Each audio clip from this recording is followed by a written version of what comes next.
Hey guys, I'm Max Laferriere. I played Ghostface in Scream 6, and you're watching Craven Something Scary.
Hey guys, caught me clearing my throat.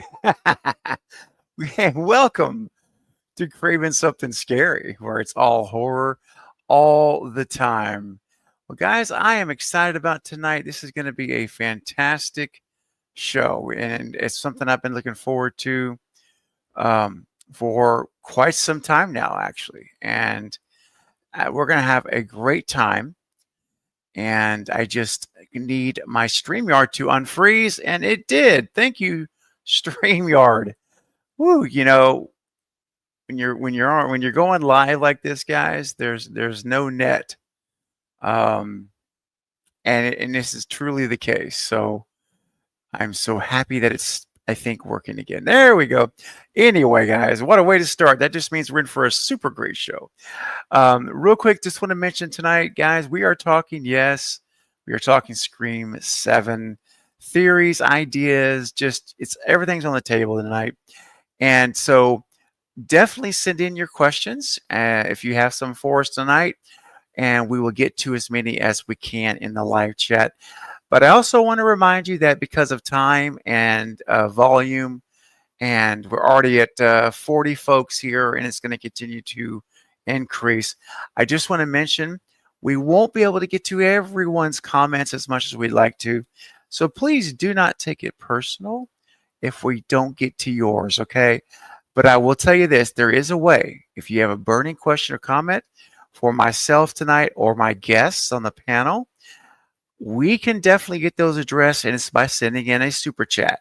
If you send a super chat, I promise you we will not end the stream until they've all been addressed, and we'll get your question up on the screen, and we will talk about your question or comment. And you'll also be supporting the channel, which really helps keep the lights on, helps me to be able to do more streams like this with this amazing guest like I have tonight. So I would greatly appreciate it. I always say it's a win-win situation. So, all right, guys, I think that's everything on that front. So having said all that, let me go ahead and bring in my guest, and we can get started, and then we'll address the chat. Blanket hello to the chat, by the way. Obviously, too many folks to name by name tonight, but just know that I see you're here. I'm literally scrolling the chat as I'm talking right now, and I appreciate all of you for being here. It's going to be fun. Here we go, guys. So first up is a guest that you're familiar with. In fact, we were just streaming was it yesterday, I think? Maybe 2 days ago. 2 days ago? Yeah, 2 days ago. Thursday night here on the channel. He's a friend. He's a true friend. I'd like to call him a brother because that's the kind of relationship that we have. And let me bring him on first. Please welcome, you already know what I'm talking about, is of course Knight from the Night Watch Zone. Knight, good having you and good seeing you, man. It's good to see you too, man. This is always fun to sit here and do some talking, and I'm just excited to be up here with you guys. So this will be great. Yeah, it's going to be fantastic. Thank you so much for joining us. We are going to have a great time, no doubt. And ladies and gentlemen, please welcome. Now, our next guest is again no stranger to Scream. In fact, he's an incredible presence in the Scream fandom, and he has an amazing podcast. And if you haven't listened to him, gosh, you got to get on this. You what rock have you been living under? No, I'm just kidding. He's an amazing talent. He's an amazing talent, and he is just a great guy in general. He's someone I do call a friend as well. And so I see the links are going up in the chat of where to find him. So please welcome tonight, Mr. Ryan C. Showers of the Scream Podcast. Hey, Ryan. Hey, Craven Something Scary. How are you? I'm good. It's nice to see you again, man. Nice to see you too. Thank you for having me back. It was around this time last year. I feel like we did this, so this was very fun, and I'm happy to be sitting here too with Knight. So it's a fun panel to be on. Yeah, sweet, absolutely, man. Well, you're more than welcome. It's my pleasure. And with all the stuff going on, my gosh, it's like we got to do this. We got to get on this stream together. Yeah. So, let's see, where do we even begin? My goodness. Well, I'll say where we'll begin real quick. We've got our channel anniversary. Let's start there. Let's say hi to Rachel. Hey, Rachel, with a 4-month member. Yay, of the channel. I appreciate your support every month, Rachel. She says, love being a Cravenite. Cravenite. I love the name. I love the name. Oh, thank you, Ryan. Yes, that's right. Everyone who's a channel member or a patron, they are official Cravenites, and we have fun with it. We have fun with it. It's much nicer than mine. I guess I call mine shower heads because showers. Right? I like that. That's great. Shower head. That is really good. That's clever. I like it. Thank you. That's great, Rachel. Appreciate your support. And we do have a super chat that's come in to kick things off. So. Talking Star Wars. All right. It's in a $2 super chat. Thank you, Merch. Says, no, boy, we really are jumping ahead of my goodness on this one. Who do y'all think Ghostface is? I think McKenna. Well, let me just, before I give that to the guest, because just I want to let them know where I'm at. I honestly am holding back on making any predictions on Ghostface until like the end of the year. Personally, and I really mean that. Like, I don't even think about it on my own. I'm just doing it on my own thing. I want to wait. I want to really take my time. But but Knight or Ryan, and I'll start with Knight. We'll just go around in order. If you have someone in mind, certainly tell us. So Knight, I'll start with you, and Ryan, you can finish us up. Well, I'm gonna be honest. I'm kind of following your lead a little bit because I've kind of taken everything we've gotten so far, and I'm trying not to run too far ahead. Now, McKenna is definitely, I started thinking about that when I heard that she was going to be in here, but I said, no, let me just wait and see everybody that's going to be on and then take my time with it. Cause I agree. There's so much to talk about even before that, before we even get to the point where we're thinking about who Ghostface is, right? At least in my opinion. And so I'm actually holding off too. Okay, fair enough. Ryan, what do you think, man? Oh, you guys, come on. Come on. I'm just teasing. No, so I strongly believe it's Anna Camp. First of all, Anna Camp, she's a really cool and distinguished actress. She's been in so many things over the years, so many different types of projects. She has a nice acting range. I think she can play Camp well, ironically, with the last name. But I think that she is just the type of person who, when cast, as soon as she was cast, I was like, Ghostface. I also just think that having somebody older, to be Ghostface that is Sydney's age is important for the story. If this is a Sydney story, it should be somebody who is her age. So all of that to say is I am like 99% sure it's Anna Camp. Or one of them. So, but it would be a huge shock if she wasn't one of the killers. So, okay, all right, Ryan is going for it, and I love that. Totally, it's a good point. It's a good point about the age because that would also make a lot of sense. If nothing else, having Nev back, this story in my opinion, to really allow her to shine. Yep, and it would make sense. That you'd have someone else, around that same age. So that's actually a great point. I agree with that. Mm-hmm. Yeah, it does make a lot of sense. It really logically does make a lot of sense. And you know, I have thought about Anna Camp, and part of me, and I'll just, while we're on the subject of her, I'll just throw this out now. What do you guys think the chances are she could possibly be? Because the age works, because she would have been in school around the same time as Sydney. Do you think there's a chance that we're getting our look at Leslie Mocker, perhaps? Of course. If it's not, then they're missing a wonderful opportunity and connection that we've seen. We've seen some of these breadcrumbs that have been laid out in the previous films, and we've kind of talked about that before. I think that would be awesome. It would be. I think so too. Having Leslie Mocker living two or three homes down the street from you, and no clue, of course, that that it's her. Because let's be honest, Laurie Metcalf, or I should say Debbie Salt, showed us what a makeover can do in Scream 2. So, yeah.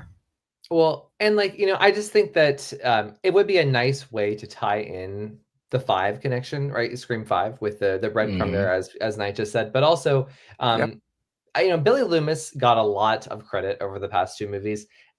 What one could say too much, right? And I just think that it would be fun for to have a family connection with Stu. And as everybody knows, my favorite is Scream 3 passionately, right? And so I love a sibling connection. And also, just throwing this out there, the only 2 people who have been announced as coming back are Scott Foley and Matthew Lillard of the past Ghostfaces. And to me, that makes sense, because I could also see Leslie using Roman. Let's just say, however Roman is used, right?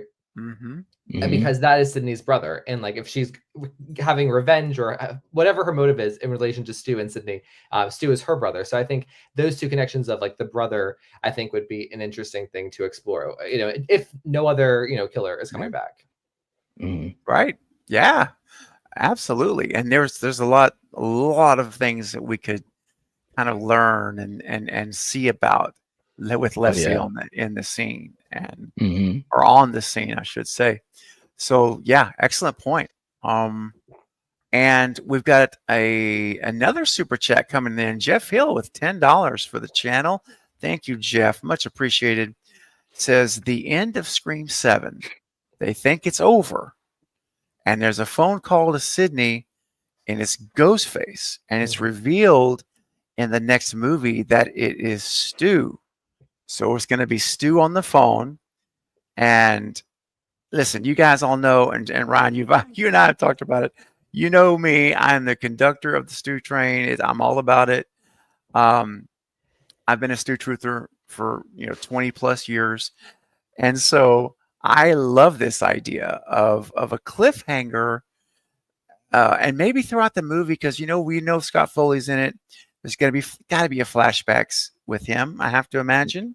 Yeah, I would think so. And yeah, I would think so, right, guys? And then you've got Stu, and I think there'll be flashbacks with Stu and Roman, which could be interesting, very interesting. But my thing is, what if it's a scenario where we're getting the voice changer back from Scream 3, which is my favorite, by the way, and yes, and we hear she's getting phone calls from Roman. She's getting phone calls from Stu, and no telling who, and of course Ghostface himself. But what if it is where we're wondering as we're watching, is Stu alive or not? Is this? They're toying with us. We get to the end, Ryan. I'll start with you this time, and just the thought of it. What if we find out at the very end that is true? He actually is alive. That's the cliffhanger. And then we wait 1.5 years for Scream 8. I personally, on principle, do not want a cliffhanger that. That is the one thing, because I don't know. I think that it's better to have a cohesive unit for a movie. I think that these are the types of movies that live on long, as opposed to the cliffhanger type endings. I don't know. I would be open to the idea. but I'm not. I can't say it would be my first choice. Right. Okay. I'm sorry, I can't be the cheerleader here. I can't. It's okay. But I respect that, man. It's a good. It's totally perfect position to have. So, Knight, how are you? I think I may know where you're coming from, but tell us what your ideas on this. A cliffhanger, I think that if it's executed the right way, it could be fun. It definitely could cause a lot of interest and hype and so forth. They'd have to really do some interesting stuff. Like what you're saying, they are making us wonder whether or not Stu is alive. That's going to be really tricky to balance that out through the film, which is doable for sure. But I think it would have to be something that's very well done for it to really hit, But the other side of it too, kind of like what Ryan was alluding to, making this film just a film, it's totally encapsulated in one film, the beginning, the middle, and the end. I think there's a lot to be said about that. So, and we've talked about this before, Stephen, when we talked about 5 and 6, whether or not there'd be some type of cliffhanger, and it's fun to think about it, but it would be really tough. I think this whole thing with Stu, with Matthew being involved, it's going to be interesting to see how that all plays out. It really is. Yeah. And can I just follow up too, like in terms of just like the strategic way that it would have to go down in the movie is like, so let's just say Leslie is the killer who is revealed in this finale. What is her monologue to Sydney going to be if Stu isn't there? Stu is her brother. Part of it will be that she'll be talking about the fact that Stu is dead. How can, but then how will that add up with Stu being alive? I don't know. Like it just, that would be tricky for my opinion. And like, I want something that makes complete sense as like a total package. If we get like Scream 7, 8, 9, I want it to all make sense, 10 years from now, like individually and as a unit. So, Yeah. So it really, really would come down to how they're writing that to make that work. It would have to be written really well. So it does connect, Ryan, like your point. It does connect and it does make sense now and in the future. And, I really believe that with Kevin having a whole year to have that script, and I just have to imagine he's been tweaking this, tweaking that, adding this, maybe taking away, I think we're going to I think it's going to feel more like a Kevin Williamson Scream than a Gary Busey. Wow. Wow, that would really be crazy. Gary Busey writing Scream 7. But Guy Busey. And so another thing about a cliffhanger I will mention too. Like I personally would only want a cliffhanger if we are guaranteed Scream 8. It's got to be already locked down. Yeah. Because that's the tricky part too. Yes, we need to have it locked in. That's right. We got to have it already under contract, because we saw what happened with Wes Craven's Scream 4, which is my favorite sequel. And his full intention was to have a trilogy. That was the whole point. And it didn't happen, sadly, as we know. And so I would hate to see this turn into that kind of a scenario. So I just want to make that little caveat that I only support a cliffhanger for me is if we're going to get 8 and we're going to have a closure to that cliffhanger, because nothing's worse than having a show that ends in mid-season. It gets canceled and you don't even see how it ends, or I hate that. It's terrible. But what's not terrible, Jeff, is here is your super chat. And I really appreciate your support, buddy. And it's a great theory. And as long as we've got Scream 8 locked in, I'm with you. I'll go there. I'll go there. And look here, speaking of Sarah Campbell a little earlier, 24 months now as a channel member. All right. That is 2 years of supporting the channel every month faithfully. Sarah, you are amazing. You know how much I love you and appreciate you as a friend, and then everything else comes next. And she says, a great stream to hit 2 years. Yes, no doubt. My favorite people. Well, there you go, Sarah. Thank you. We appreciate it. We love Sarah Kimball. So We definitely do. Yes, we do. She's amazing. Another super chat's come through from Horror, which is she's got a great channel. She's just getting started, and she's doing a great job on YouTube. Says keep up the awesome work, and Anna Camp is my guest. Another one for Anna. Woohoo! Woohoo! Yep. I think that we may be onto something here, guys. I think so. We'll look back at this stream and we'll be like, there it is. Ryan C. Showers called it. That's right. Right here on this. You'll have to put it on Twitter. We'll have to repost it, man. That'd be great. Exactly. Put a link to the the clip. a year, like a year later, right, Night? That's here we right. are. That's right. Oh, and hey, Rachel, our good friend Rachel from Australia, sending in a $5 super chat. Thank you, Rachel. Now this is interesting. My husband and sister are both on board the Stu Train, and they've been gloating nonstop. Well, hey, we all have our moments. We got, it's a moment. That's right. However, I'm still not quite on board. Rachel, I told you we're going to talk. I'm going to lay out the evidence for you, and we'll have that discussion. Oh, it's all in fun. It's all in fun. Yeah. Rachel and I have that back and forth. It's fun. But Rachel, thank you for your super chat, seriously, tonight. And I'm not giving up. I've still got a seat for you and Ryan, for that matter, both of you in the VIP car of the Stu Train. We got fresh bread. We got cocktails. Hard liquor, please. Yeah. Listen, okay. I will come on. I first of all, I love the VIP treatment, so I will definitely come and hang out in the lounge while the train is parked, so I can quickly get off as it's pulling out, because I just, I don't know, I think Leslie is a nice compromise. And honestly, I was thinking about this. Actually just an hour ago.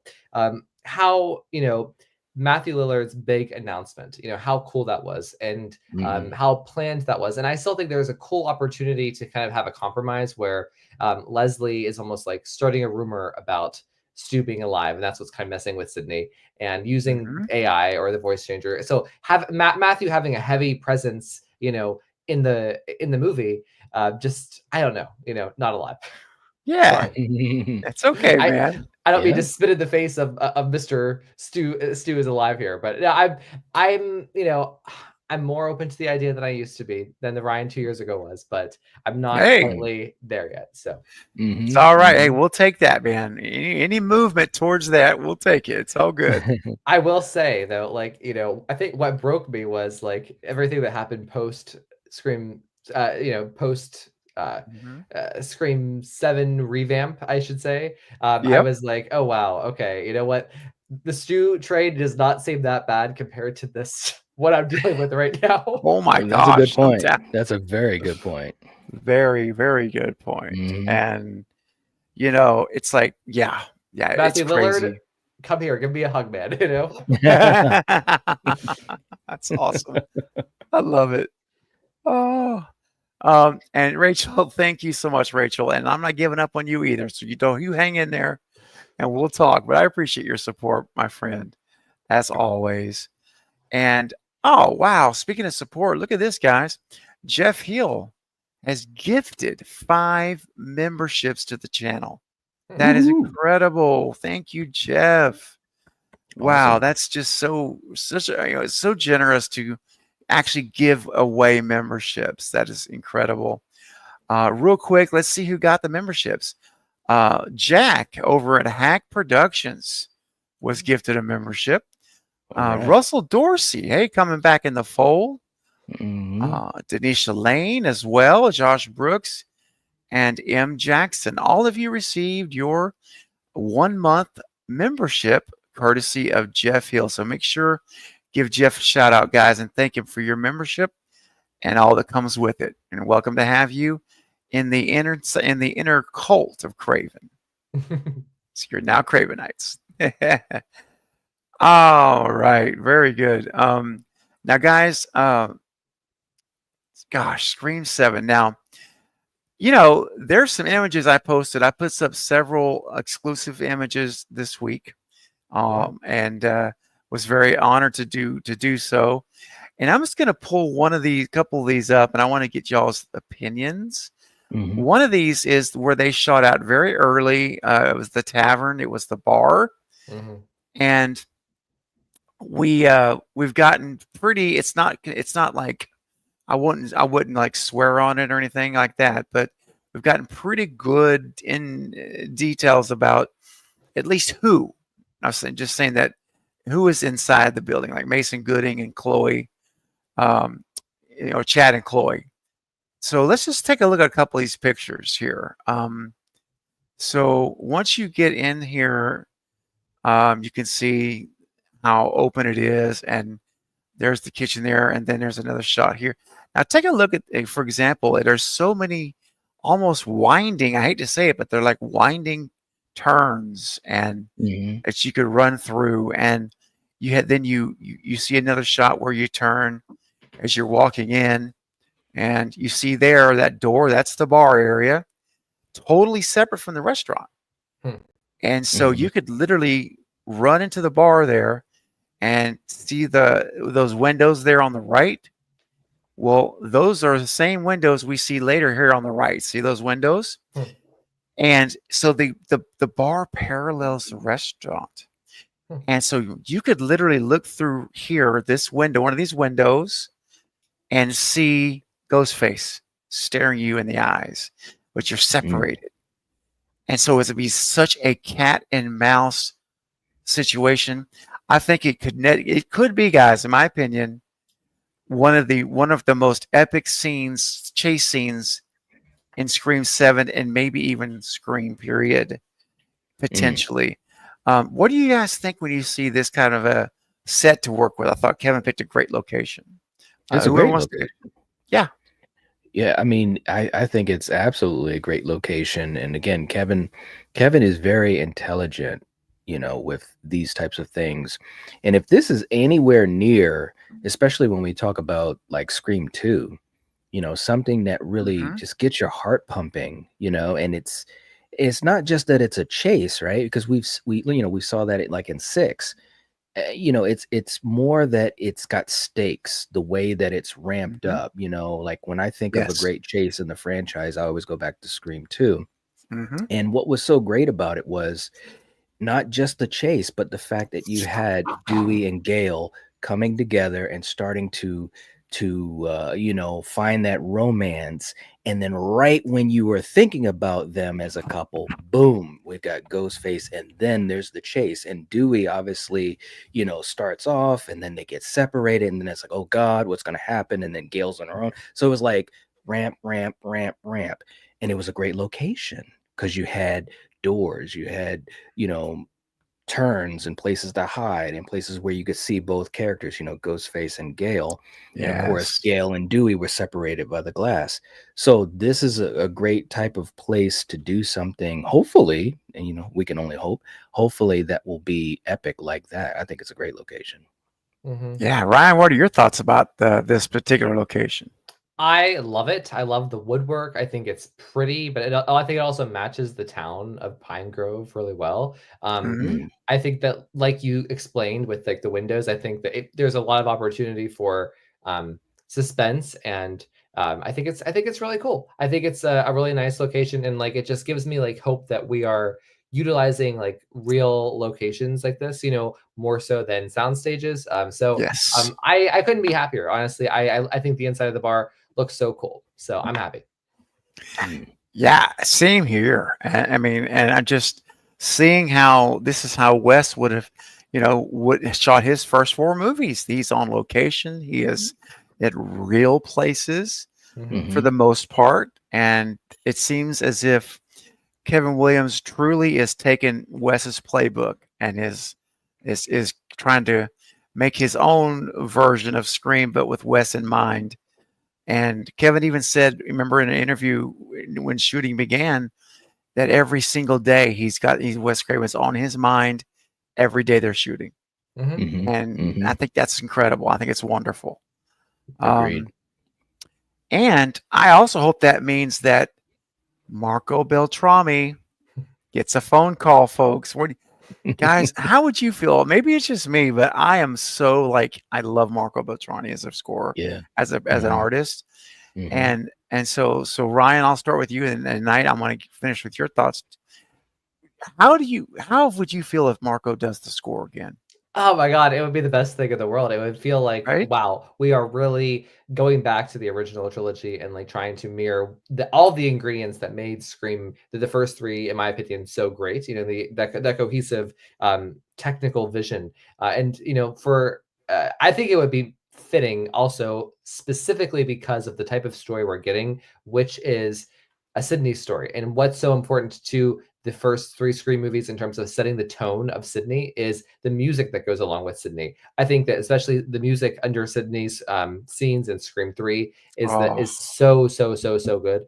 So I think bringing back, you know, Sydney's theme, Sid's theme, would be something that would be really awesome for setting the tone and making it feel like Scream again. You know, making it feel like we're back to the roots and the fabric of the original trilogy with Sydney.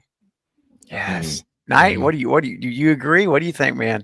I absolutely agree. And as we know, music is so important in movies. Yes. You know, it not only sets the tone, but it's a character in and of itself. And when you watch those first three films, that's such a strong element to the films, is that music, you know, and Marco is so talented. And look, I'm gonna tell you what, if he's not back, that's a huge missed opportunity. I mean, I know him and Kevin, obviously the relationship there, they follow each other on social media. So, you know, it's like, that's right. You know, I mean, so, you know, I just hope, you would think that that's kind of where Kevin's head is as well. You know, let's get the band back together for real and really try to hit one home for Wes. And that's right. That'd be a great way to do it. That would be a great way to help it out, is having Marco back. I 1,000% agree with both of you. Marco, oh my gosh. Just hearing those epic scores from the first four movies, they're so memorable, and they just get you. You feel it. It's like, and Night, like you just said, the score is so important. People sometimes underrate the importance of the score of a movie, and it makes a huge difference to the experience of watching it. And I keep checking. I literally checked. Well, I haven't checked today, but I've literally checked about every other day for Marco Beltrami's Scream 7. Marco Beltrami's Scream 7, just waiting and hoping to find the article or an update or something on IMDb, anything. But not so yet. Not so lucky yet. But I'm hoping so. But the social media thing, hey, that's good. We'll take it. At least there's something, you know. Yeah. And by the way, guys, just want to mention, make sure you have subscribed to my guest tonight. If you have not subscribed to the Night Watch Zone here on YouTube, you need to do so immediately. I know that links are in the chat right now for both Night and Ryan as well, so that you can follow them on social media. And we have the locations where you can find Ryan, which is anywhere a podcast can be heard, basically, right, Ryan? You name it, it's there, pretty much. Yep. Specifically Apple Podcasts, Spotify. Find me. I know I'm not on YouTube where all the cool kids are, but you know, it's this is what I got. So yeah, that's all right. That's good. That's your niche. That's your thing, man, and you do it so well. Thank you. So you're welcome. So guys, as these are already, as we're speaking and talking together tonight, just make sure that you see these links that are being put in. Thank you, Sarah. And make sure, because you are missing out if you're not plugged in to Ryan and Night. Trust me, guys. All right. So let's see. Let's talk about an interesting thing. So not to go back to Stu or anything, but I just think it's worth bringing one thing up that was interesting. So there was a convention a couple of weeks ago, and remember, a fan asked him if he was in Scream 7, and he's like, "Well, I'm back up." Skeet over because with him, and Skeet was like, "Hey, you can actually say you're in Scream 7 now, and he's like, yes, I'm coming back. And he says, you want to hear everything? And of course, everybody's like, yeah. He's like, I can't say. I'm coming back as a fairy godmother, like off the cuff, fairy godmother. Everybody laughed, and that was it. Well, when we get to the Pine Grove Theater, which is a performing arts theater and a movie theater, all in one, we see this poster in like when you have those movie posters before you go inside. And look what we see here, guys. The fairy princess. And when you look a little closer, it's the Pine Grove High School Drama Club presents the fairy princess. Now, all of a sudden, that little, what seemed to be off the cuff fairy godmother line that got a laugh doesn't seem as funny now. It's like, wait a second, did he say something without saying something? And I will tell you the story of the fairy princess real quick. I actually looked this stuff up. I'm like obsessed with it. And it's real quick. It's just a fairy tale about a princess that's kidnapped or abducted, I should say, by a wizard and is rescued by a magician. Well, I don't know about you guys, but wizard, magician, this sounds very Dungeons and Dragons like, much like Matthew Lillard owns an entire company with Dungeons and Dragon materials. He's really into it. But that aside, we've got an abduction by a princess by a wizard, and a magician rescues her. Now, I'm going to ask you guys to stretch a little bit here. You go with me, because this is a stretch. I get it. Knight, I'm gonna put you on the spot first, so Ryan has even more time to think about this. So Knight, is there any plausible connection between, are we going to see Sydney's daughter kidnapped or abducted by Ghostface, perhaps, or do you think there's any connection here with all this? As much as I would like to say that there is, I don't know. I think it could be stretching it quite a bit. Although, I mean, that is very, very interesting. But even before that connection that he made with his statement, the idea of Sydney's youngin, being in trouble or being abducted or being attacked or whatever, that was kind of already on the table in a way, as far as possibly what brings her into this whole situation again, or something that motivates her, or maybe something for the finale or what have you. So, but who knows? Matthew is very crafty.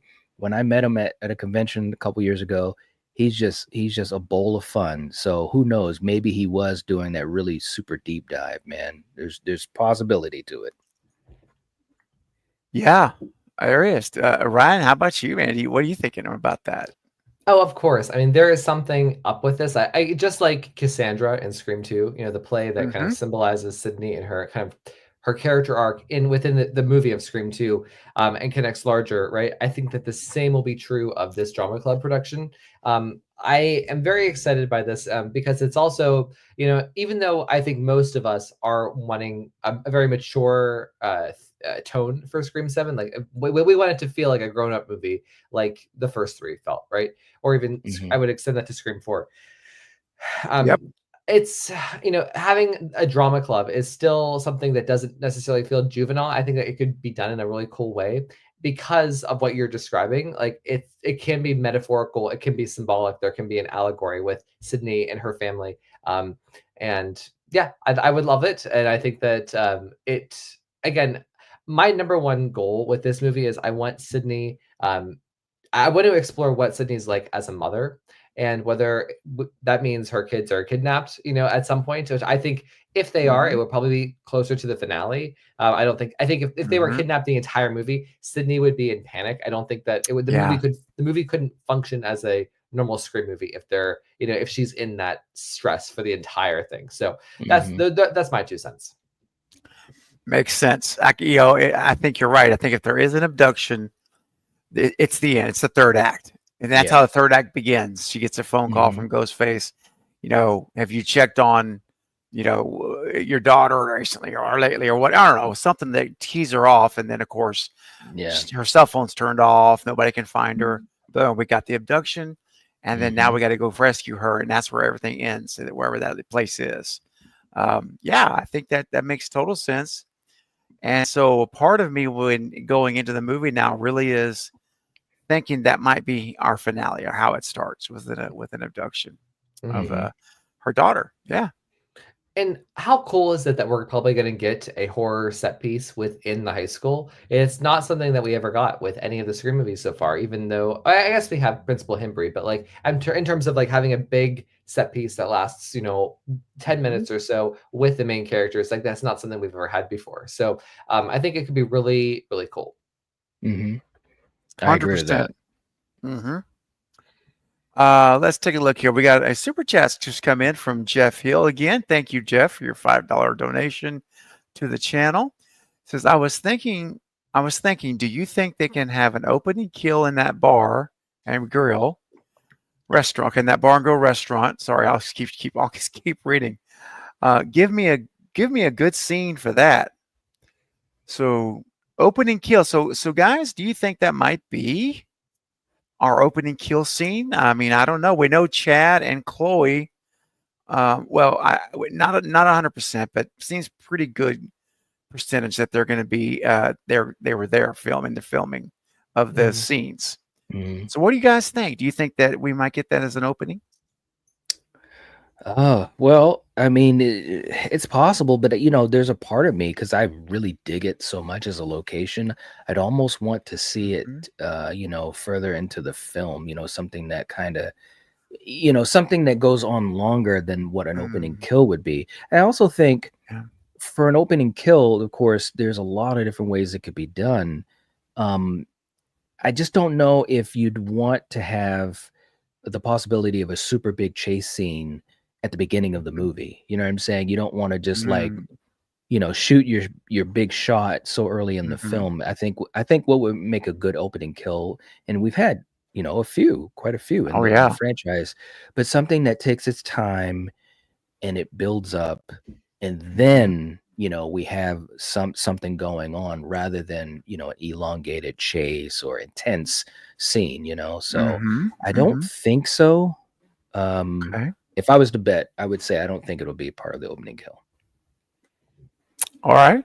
Ryan, what do you think, man? Could we start off with a bang like this? Like it's crazy, like Knight said, your big shot of all this chasing to start the movie? I somewhat agree, somewhat disagree. I find it hard to think that this is going to be in the opening, just because I think Chad and I don't know if Chad is necessarily going to be in the same town as Sydney, right? For it to make sense as an opening. I think the opening, in my opinion, I don't think the opening has been filmed yet. If you remember, didn't they filmed like the opening for Scream 6, like towards the end of Scream 6, I believe. I think that's right. I think so. Samara and Tony were announced very, very late into production. So yes. I think that the same will probably be true. I don't think we know who the characters are who are in the opening yet. I don't think that they've been announced yet. Maybe they won't be announced. Who knows? So I think that the opening is going to be kept very secret. I think this makes sense as a scene within the movie, like Act 2 to me. Yeah. Okay. Yeah. And I do like to your basically like Act 2. I think that makes sense, and that kind of points back to what Knight said about let's not go so quickly right off the bat in this great location. And I think that makes a lot of sense too, because I can almost picture this being, and I don't know if this is true, but I don't know, and what you guys think about it, but I could almost picture like this bar grill location. Maybe it's a hangout. Like it's kind of like I was just thinking that. Like hey, let's go meet up at whatever tavern or whatever bar and grill. Yeah. And we see them going there like quite often during the first half of the movie. And then, like you say, boom! Now we got the murder. Ghostface finally shows up. Yeah, no, I definitely think it could be in more than one scene, one moment, and that would be really cool. And especially if it does lead up to something where there's, you know, a chase or an attack or a lot of you know, stuff going on. But the other part too, like Ryan was saying, the opening, I would think they'd want to keep that very secretive. You know, I would think that they'd really, and not only that, but I'm hoping, and I think it's quite possible with Kevin, you know, behind all of this, I think it's possible that it could be something very fresh and something that we may not necessarily expect. And one thing's for sure, I would assume it's not going to be a big action sequence, you know, wham, bam, thank you, ma'am type of thing. I think it's going to be a really well-crafted scene with suspense and tension and building it up, making it creepy, let Roger do his thing and all that. And this shot, this area, it doesn't speak opening scene to me. It just doesn't. So well, you know, also just remember, like, some of like the chase scenes that I love the most, or like the set pieces that I love the most, are when we've been introduced to a location before it happens, right? So like I think like a great example of this, even though it's like my least favorite part of Scream 3, but we go to Jennifer's house with Gail and Dewey in Scream 3 after they learn that Sarah Darling's been killed, during the daylight, just so we can get a sense of her house and the location and Dewey's trailer before the big set piece comes, you know. Or, you know, again, another example, we get the scene of you know, Gail going to stab the Stab 3 set early on in the movie. You know, we see the characters there, we see John Milton, and then so when Sydney discovers it in the middle of the movie, it's more meaningful. So I just think, like, you know, even that would make sense with this location, or most of the locations we're going to get in the movie. Yeah, you get to see everybody ahead of time. You get to see where the locations. You get kind of a sense of awareness of, you know, where everything is, what's going on, how the feel of it. And then later on, everything's just messed up. It's just turned on its head. And I like that idea versus going right into a brand new location right off the bat. Bam. Right. Oh my gosh, you know, like for Scream 6, for example, it didn't matter because we had a restaurant. You know, Laura gets the call from Ghostface, and then she's in an alley. So those weren't places that you're going to be spending much time at. So that didn't matter. But you know, like Scream 3, I mean, the build up to Cotton's and Catherine's death. Christine and Cotton. That was great. I mean, the whole phone call lasted forever. And then he's trying to get to the house, and all that tension just builds and builds and builds. Then you have the cut scenes to Christine and doing her shout. You know, anyway, you guys know the movie. Point is, I think that works brilliantly. And so, yeah, let's I think I'm kind of on the same page with all of you. I don't think I really want this place to be the opening kill. Let's save it. Let's save it. Yeah. So Jeff, to answer your question, our opinions, you certainly could do that, right? But I think that we love that location like you do, but let's do the killing a little bit later in the movie. I think it might have more impact. So good job, Jeff. Thank you for your suggestion and for your super chat. Very much appreciated. And real quick, we got Mr. Rick celebrating 2 months as a channel member, as a Cravenite. Thank you, Mr. Rick. All right. Says Kevin's going to do a good job. I think he's going to make it fresh, but also staying with the original. It's going to be a fresh story from the past. I like that description. Yeah, fresh story from the past. And I think, guys, he's going to honor Wes so much in how he's doing this. I think, honestly, just my opinion, I'm anticipating this feeling almost as if Wes is in spirit on the set. He's there. It's hard not to, right? Whenever you have Nev returning to the main character position and the lead of the movie, and Courtney hopefully in a place of prominence, unlike she was in Scream 6. Thank you. Gosh, don't get me started. Thank you. Don't get me started. Oh my God. Right. Same thing here. Times will be out. But I think it's just so important that there's just something so poetic about Kevin coming in and Nev at this moment, right? And to redefine the franchise in a way that just feels like this is how it's supposed to be. Like, I was thinking about the long journey to Scream 7, as I do every day, of like all of the drama that happened with like, Melissa, and what's been on my mind recently is Christopher Landon because of Hard Eyes. And, I'm just, no shade to Landon, but I'm just so glad that how this all ended up. I think that, this is how it was meant to be. It was not meant to be with Christopher Landon. It was meant to be with Kevin Williamson. So yeah. Yeah. I mean, I don't disagree. And I still think Christopher Landon would have done a good job. I really do. However, Kevin Williamson, I mean, he wrote this. Yeah. I mean, it's as good as you're going to get without Wes, in my opinion. Bingo. I think you said it right there, man. You said it right there. And like the thing is, there's so much potential now because now Kevin can almost I'm hoping that this is a trilogy. I'm hoping that there are 3 movies, and like I hope that Kevin gets to do all 3. I think that like having the Williamson trilogy is something that could be really cool, and like I think Kevin has earned this moment, right, to really grow as a filmmaker and show his chops and explore his chops, I should say. So. Yeah. With Nev. Yes. I agree there too.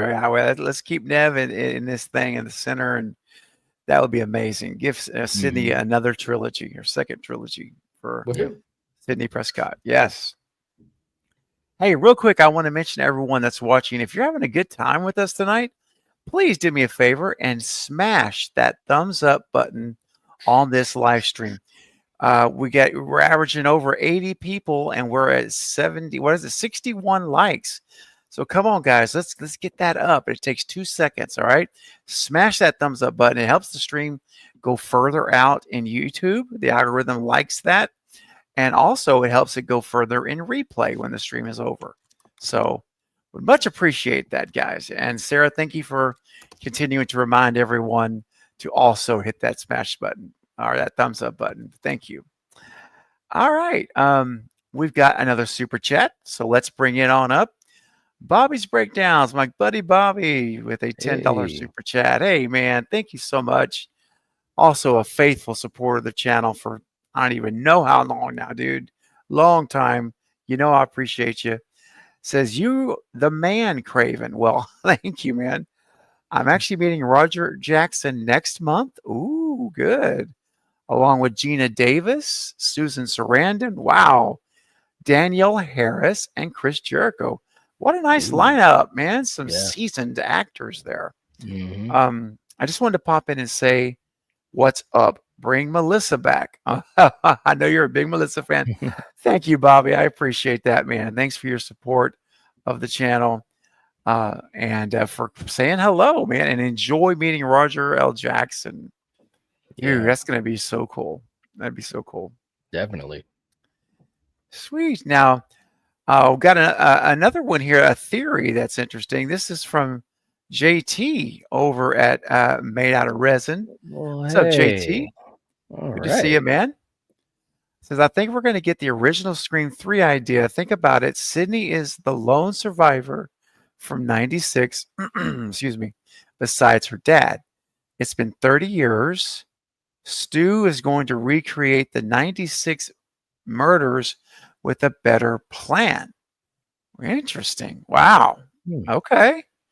Well, I don't know, guys. I mean, what do you think about that, man? Do you think if Stu is indeed alive, as I believe he is, let's pretend, Ryan, for this sake of argument, that he is for this question. Knight, I'll start with you on this one. What do you think about this idea? Well, I don't know about the whole idea of recreating the 96 murders. I think that's kind of, not saying it's too easy, but I don't know. I've got this feeling that Kevin's going to really try to stretch into some different territory. And everything has kind of been pointing to that. We're already going to have the callbacks to 96. We already have Sydney. We already have Courtney involved and so forth. And obviously Matthew to whatever degree. So I don't necessarily think we have to recreate the 96 murders with a better plan or what have you. If anything, if it's anything as far as a callback to Scream 3, I think we're going to be talking about a cult, and that's already been laid out. It was laid out in It's true. 5, and in 6 it came to fruition. We got what we wanted. We got the called cult. it. We Mhm. talked about it endlessly on the Lethal Collective. It's That's going to be a right. cult. It's going to be a cult, and we actually saw that there was a cult. So I'm Mhm. definitely more in that camp of thinking, is that it's going to be, and even if it's not a full blown, big cult like we've thought about, Mhm. it'll be something where there's a network of at least a couple people. I think that's Yep. very likely, much more likely than a recreation of 96. Mhm. Mhm. Yeah. No, I totally do. And remember, the original idea with Kevin was he was going to have that. Remember the high school kids that were in the murder club or the horror club? Remember? Yep. And they were going to be run by Stu Macher from prison, and they were going to find out at the end that all those essentially dead victims, right? They all would come to life, like an April Fool's Day scenario. Mhm. And I thought it was interesting when we see here the Pine Grove High School Drama Club. I'm like, oh, wait a minute. Mhm. It's not a horror club, but it's a drama club. And I mean, and I know that's kind of a different question now I'm asking, but since you brought that up, Nike, in how you did, Ryan, what do you think about that? Do you think Kevin might be saying, you know what, I really liked my idea I had about a murder club. I'm gonna do a drama club and do a cult kind of idea. I think that if Kevin does, I don't know if it will be in 7 or if he would build up to it. Mhm. I Okay. think the cult is definitely on the table for this new Yes. storyline. I think that it will probably be explored at some point, and I like the idea. And we'll see how it goes. I don't know if the cast is big enough for it to be a cult. In Mhm. in this movie does seem to be more centered like around the family. But I'm open to it for sure. And Mhm. in terms of like the 1996, I just want to say like I really, respectfully, like I really don't want a recreation of 1996. Like we've had, arguably, 4 and 5. 4 was done with the remake theme; it made sense. 5, okay, you're stretching it. Like I just want, and like 6, it was kind of a remake of Scream 2 in a lot of ways. So I Mhm. want Scream 7 to Mhm. have its own identity. I want it to be a moving forward type of a story. I want it to be original and charting its own path, so that in like 30 years, Scream 12 can homage Scream 7 for all of its cool things that it did. Right. Mhm. Yeah. Yep. I like Definitely. that. I like No that more too. Easter eggs. Yeah. Over it. That's right. That's right. Well, it would be, I mean, I think, with this team and with Kevin coming on board and like you said, just trying to pay respect to Wes as much as he can. The thing about Wes was he was just such a gifted filmmaker. And if nothing else, I would think that, Kevin being so closely tied to this franchise has to be thinking kind of in the same way, as far as, well, we did this in the first one, we did this in the second, we did this in the third, we did this in the fourth, this is what they did with the other 2 films. What can we do now that really puts a stamp on where we're at? And That's right. anything, I couldn't imagine him not thinking that way to some degree. I mean, a recreation, I think it would just be a pale imitation. You're not going to, that's lightning in a bottle. Let's go into a new direction. And I think that's what they're going to ultimately do. Yeah, and that's what it should Yes. be. It should be, like I would be so disappointed. Like if I know this makes me a bad Scream fan, but I would be kind of disappointed if we get teenagers hanging around a fountain scene again. I don't want it. Mhm. I want something new. You know what I mean? Mhm. I want this to be its own movie in the way that like Scream 2 and Scream 3 felt like they were their own movies aside to, next to the original. Mhm. So Agreed. Yes. Yep. All right. We got another super chat we're going to get to here before Ryan's going to have to head out shortly, guys. Just want to let you guys know time flies so fast. yeah. Mhm. So I'm going to continue to stream for a little bit after Ryan heads out. And Night, you're welcome to stay if you can make it or not, if you have time. But before Ryan heads out, let's hit one more super chat, if that's cool, Ryan. If you got the time for that. Yeah. All right. Mr. Rick sending in a $5. Thank you, Mr. Rick. He says, I think the opening kill is going to be the Maureen Prescott murder. I think something's going to happen to make it into a fresh story. So what would you guys think if the flashback is that Stu and Billy, I know they haven't announced Billy or Skeet, but if let's say they do, and now we see Roman on site for the Maureen Prescott murder. What do you guys think about this kind of opening kill of Maureen, if you will? 2 thumbs up from me. I love it. Yeah. I'm a Maureen Prescott purist. I think her story is so fascinating and what makes Scream so great, in my opinion. And I think that showcasing and actually allowing us to see it and maybe revealing something about it that connects to the current motive of the killer in Scream 7, and just kind of setting the tone for, okay, this is a movie about Sydney and her mother, and reminding everybody this is what is at the core of Sydney Prescott, and this is why the story about her and her daughters is so important. So I'm a thumbs up. Agreed. I totally agree. And what you said right at the end, Ryan, I definitely agree with that as well. Something that happens in that scene, because we know the story, we piece together a lot of the story and so forth, but they show us something either new or some type of twist that parallels to Sydney and obviously with her children. And I think that would be not only amazing, but really good. A good story writing, I think that would be awesome if they did it like that. Yeah, me too. Honestly, if that movie Scream 7 starts, excuse me, and we are back at Stu's house, or not Stu's house, but we are back and seeing the death of Maureen Prescott.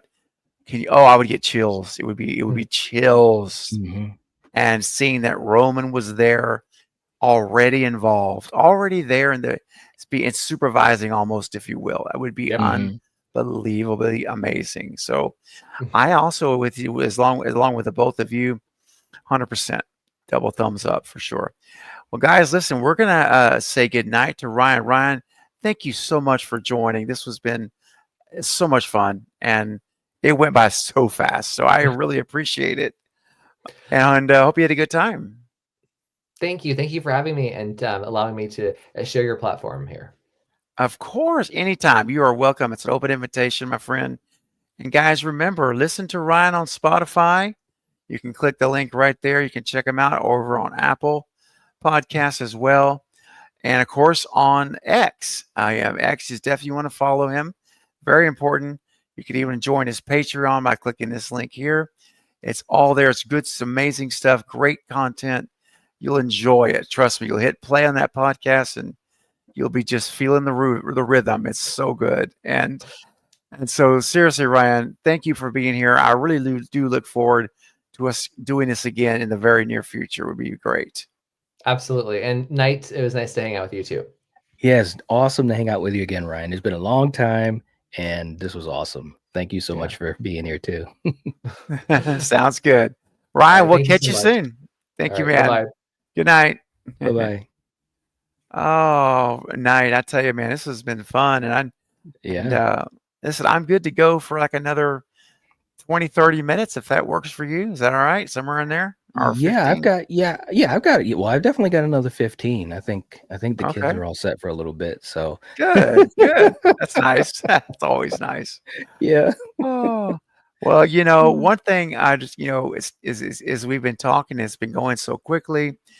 We've had a few super chats come through, and I think it's time we play at least a couple of clips, maybe to, just to do what we do here on the channel. And so for everyone that has sent a super chat in so far, and those who might still send some in to support the channel and get your questions answered, here's a clip for you. And Night, I know you saw these just a couple of days ago, but sometimes they're just worth seeing again because some things in life will shock you. And Some might even say the Maureen Prescott death would be shocking to see, and you may end up finding yourself looking something like this guy right here on.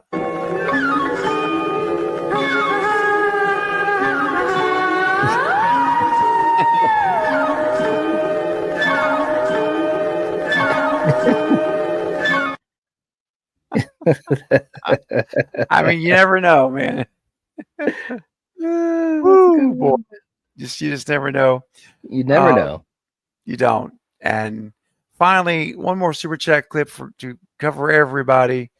Some people are passionate about playing the bongos, whether they are mic'd or not. You can hear them or not.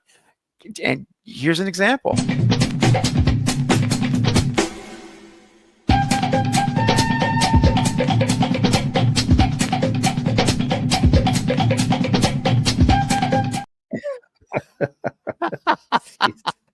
Dude. Oh man. He finally just walks away and the bongos keep magically playing. It's just, you never know. Oh my gosh, Night. People are getting a kick out of the clips. And I'm glad. That's why I like to do these clips, man. You guys will laugh, and you guys are really sharing the emojis. I love it. Oh man. All right. So Night, here is a theory that Jack over at Hack Productions has sent in, and I'm curious what you think. He says it's all a dream. Sydney wakes up at the end and realizes everything over the last 30 years was a bad nightmare. She wakes up as a 16-year-old Sydney. Done. Wow. Well, look, let me just tell you this. I definitely think that I haven't guaranteed anything tonight. That's the first thing I'm going to guarantee is not going to happen. And I'm going to tell you exactly why. And it's definitely Kevin's a big part of this. But to me, if they were to do that, it would lessen all the great things that Wes did, in my opinion. Yeah. I think it would lessen the legacy of what Wes was able to do in those 4 films. And I just could not see any way that Kevin nor Nev would even consider doing that. I just think it would just be a cheap way out. Now there are some stories, and obviously we've seen that on TV and in shows and and there's been movies that have done that trope. But I don't think it works here. I think the heartbeat and the soul of Scream is in these characters and their journey. Whereas with other horror films, a lot of that is much more surface, and we focus a lot more on the villains and the kills and that type of stuff. But with Scream, it's all about the characters. It's all about Sydney. It's all about Gail and Dewey. It's all about Sam and Tara, and now Sydney coming back. And I think that that's the magic of these movies. And if you do that, it lessens the characters, and it definitely lessens Wes's legacy. So that's not going to happen, in my opinion. Bro, I'm going to go on record and say I 100% agree. I just don't think it would ever be done with Kevin Williamson, especially. Yeah. No, you said it eloquently. I don't really have much to add. I agree. And so that, I think we can safely say, is off the table. Could you imagine if there was some like alternate universe where that happened? Can you imagine the text messages and the calls we'd have? Like, what the hell? Dude, it would be notification like a machine gun going off on our phones. Oh my gosh, bro. Well, let's see. Let me look here real quick and see as far as tell you what, I'm gonna actually load up some other pictures here. And we can chat about those for a little bit. While I'm loading these up, Night, how about sharing one on your one thing on your wish list, let's say. for Scream 7? What would be one that you would share? Well, it's kind of a cheat. It's kind of two. Okay. Number one, we know Nev is back, and we're assuming this is going to be a very Sydney centric story. So that's pretty much given, but I just want to say that's my number one wish, is that she is just like we saw with Tobin Bell in Saw X, right? Yep. We finally got him front and center, and we said that's what we wanted, and we said that was going to be the way for that sequel to work, and it did. Same thing here. Sydney has to be front and center. She has to be everything. So, but that's kind of was a given. Next on my list after that, and I'm just kind of just talking about characters because that's the first thing that came to my mind, is I think if Courtney Cox, if her Gale does not step up to the plate character-wise, from what we saw in 5 and 6, I'm just gonna be, I don't know, man. And I love that character. I love that character, and I love Courtney, but last two films, I'm just like, what are we doing? Especially 6. Like she had no reason to be in 6. And I felt so bad about that because I love her character and I love her. And I'm thinking to myself, you have an actress that can do some great things. We've seen it.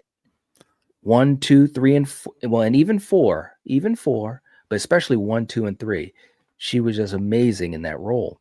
So she has to shine as well. She's in the movie, and I'm hoping that, Kevin is thinking the same type of thing. Is like, look, we've got to bring Gale back. That's right. Yes. We got to get her back. And like you say, when we say back, we don't just mean back like Scream 6, where she gets an epic fight scene, but that's really it. That's all it was. And to me, here's the thing that, and I think this is almost symbolizes 6, because I enjoyed 6, and we've talked about 6 a lot. I enjoyed 6, and it had a lot of interesting things. I think they did a better job in general with the characters versus 5. I think we had more depth to a lot of the characters, which is what we wanted, and we got that. But we didn't get much of Gale. So when we had that chase scene, although I'm rooting for her and I'm tense and everything, it's based upon old Gale, not Scream 6 Gale. You know what I mean? That's right. I think that that's a problem, and that was the problem with that scene. Although it was, it was a good, well shot scene, and it was, pulse pounding, but it didn't have the soul. You know what I'm saying? It didn't have that soul like we had in Scream 2 with her chase scene. So, I definitely think we got to get back. We got to get back to really having her on point, and I think Kevin is going to give us that. I really do. Yeah, I do too. He's great with characters. So good. Yes, he knows exactly how to write them, and I'm with you. I think it's going to be it's going to return back to really that character driven. Yeah. Wes Craven's Scream movie we used to have, but Kevin's going to do his version of that, and I think it's going to be great. Now, speaking of images, man, just a couple. This is interesting. This is on outside of the theater there in Pine Grove, Indiana, where where the town, the fictitious town, obviously. But at the theater, we see a movie poster, and the Pine Grove Theater presents the Texas Chainsaw Massacre every Saturday at 7 and 9:30. Now, Knight, my question is, why? First of all, I want to point out something. Look at the word massacre.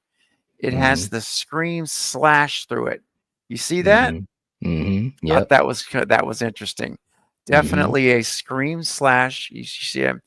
But that aside, I'm wondering, what is the reason that Kevin chose to show the Texas Chainsaw Massacre instead of like A Nightmare on Elm Street, People Under the Stairs? I mean,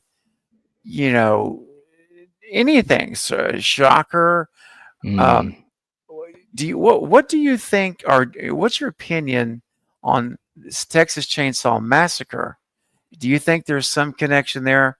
Because I don't believe Kevin would just randomly pick a horror movie. Now, Right. it could just be that he really likes it, and as simple as that. It What do you could. think? Yeah, it could. It could be just that. It could be that he wants to continue to show, Mhm. some respect to the films that came before it, just like they showed Halloween a lot of Mhm. respect, which I thought was amazing to do that in '96.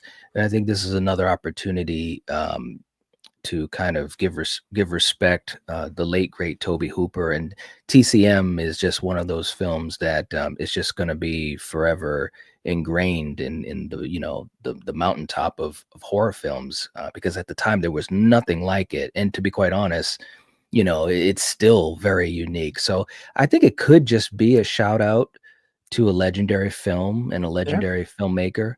Yep. Um, it could also have the parallel of the fact that it's, massacre, and we have the scream slash in there. So that's kind of the little wink and a nod there too. That Mhm. would not surprise me at all if that was the case.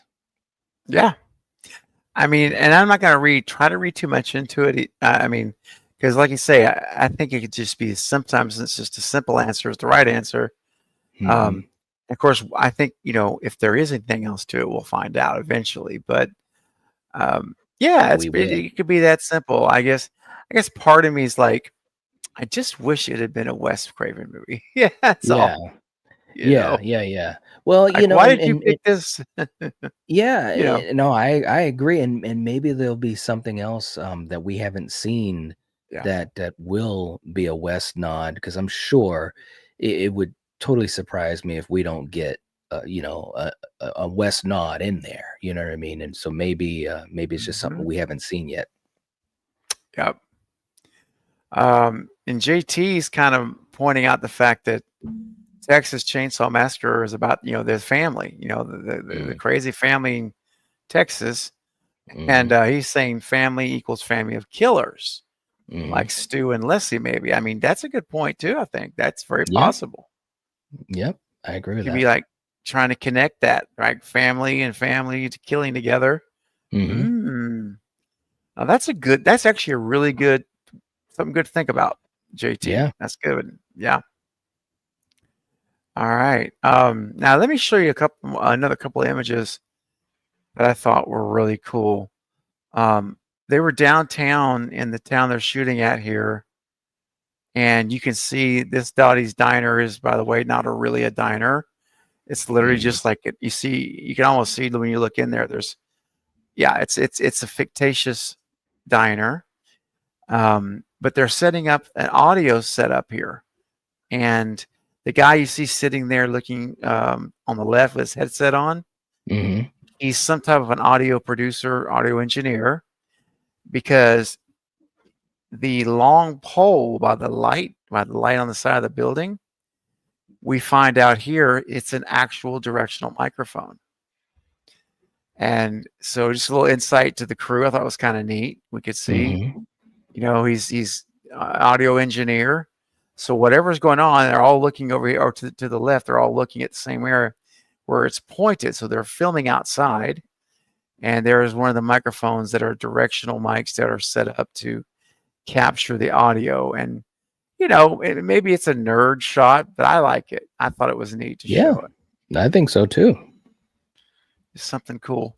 Hmm. Now, Knight, as you know, because we've talked many times about this, and this week, I was fortunate enough to be able to share the first ever images of Ghostface that we've gotten to see. So it was really cool. I was really honored, and it's been one of the highlights, obviously, of my week, and will always be a highlight of the Scream 7 for me. That Hmm. that was a possibility. So let me just kind of show you. First of all, we've got this fantastic image. It's a size view. You can see the mask up there with the pointed down, and Ghostface looking inside the windows of these building as he's walking down the street, because the character he's chasing has already ran through there quickly.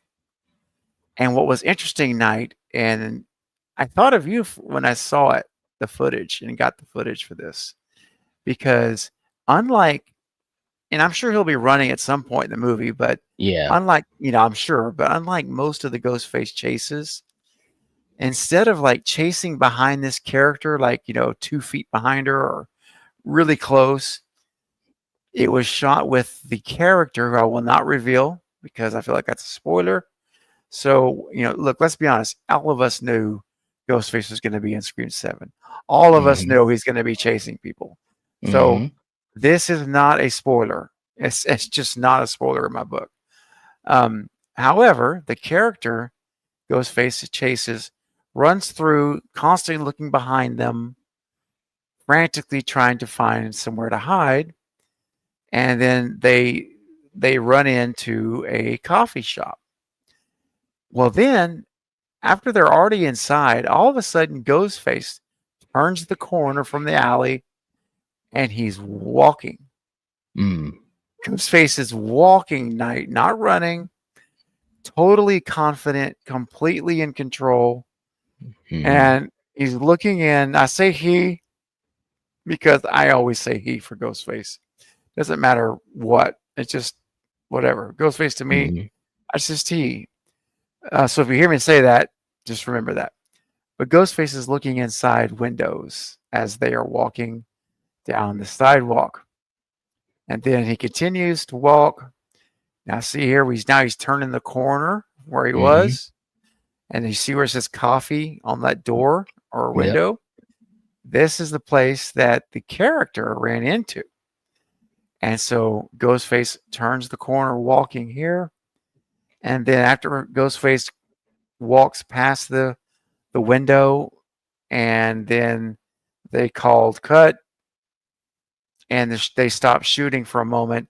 And then during the time after they stopped shooting, I should say, then we have this shot of Ghostface right there, looking right at us, really. And now I know it's a little blurry. It's dark. It's nighttime shot and all that. But this is the very first images. This is it. This is Ghostface, and you see all the monitors, everything there, because they were filming. They actually, that scene night was actually being filmed. And so, what do you think about this Ghostface? And as far as like because when I was watching this footage and preparing it, I was like, man, whoever this is, they own it. Like they are not intimidated by anything. Yeah, that's definitely the vibe that you get. There's like a confidence, maybe dare say experience. But you're right. It's like they're not concerned about things that don't matter. And as we all know, when you're out and about and people are around or what have you, even if there are people around you, a lot of times people they don't really get involved with other people's stuff. You know what I mean? Like, right. you know what I mean? Like, I do. It sounds kind of messed up to say it, but it's true. And so, with this type of vibe of just kind of just strolling instead of, the all out flailing and running and, getting all bent out of shape, is definitely an interesting way to see Ghostface operate. And I think it's really cool.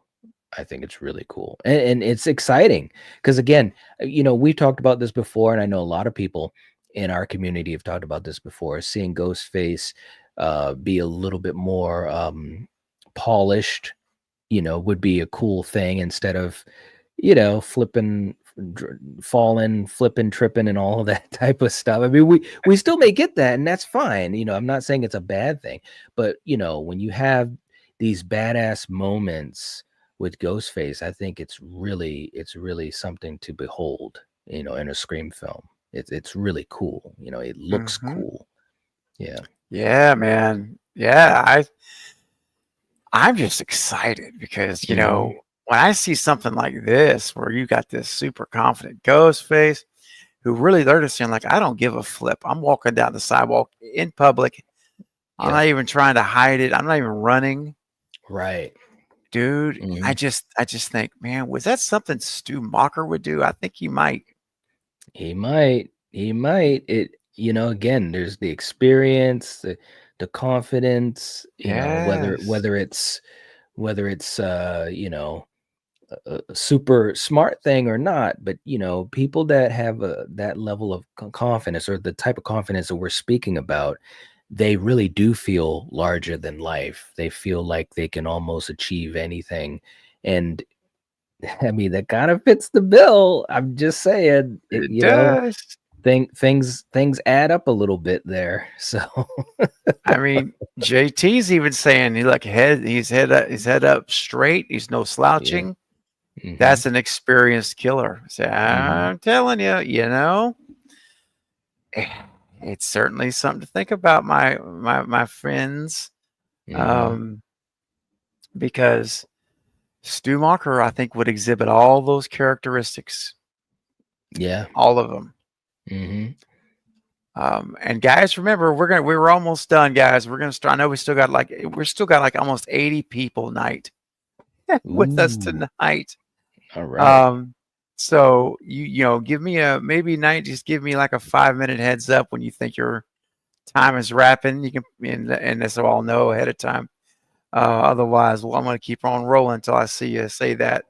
Yeah, I think I probably have another. Yeah, I probably got another 15 minutes in me. Okay, good, good. All right, that's awesome. So there was something I was looking for here in the chat. Let's see. Let's see, dear. I lost it. Anyway, somebody had mentioned earlier, and I was just going to acknowledge your comment about. I think it was Julie that said it. Basically, About just saying, experience Ghostface. Well, no, she was actually just saying thanks for not revealing the character that was being chased. And I just wanted to acknowledge that and say, you know, you're very welcome, because I've always promised you guys I will not give away spoilers here to these movies. You can always trust to come here and be safe. So I think Julie, you said that somewhere in the comments. There's so many comments. I can't even find it, but that's okay. I did. I should have started. I should have started night. You know, I should have started. But anyway, you're very welcome, guys, for that.